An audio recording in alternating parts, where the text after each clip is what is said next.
এটা হচ্ছে Nissan X Trail hybrid model year 18 fuel pump. এটা তেলের ট্যাঙ্কির ভিতরেই থাকে। তেলের সাথে পানি যখন মিশ্রণ হয় তখনই ফুয়েল পাম্পে সমস্যা করে বা মোটরটা জাং পড়ে আছে, আপনারা দেখতে পাচ্ছেন।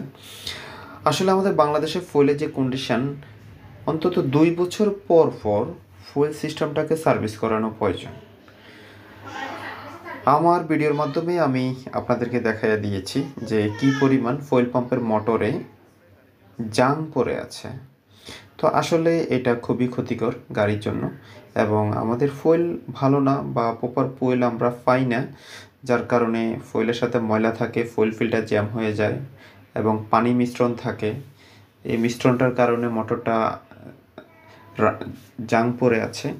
আমরা এই কাজগুলো অ্যাভেলেবেল করে থাকি আমাদের এম ক্যাপিটাল অটো সলিউশন, এবং আমাদের কাছে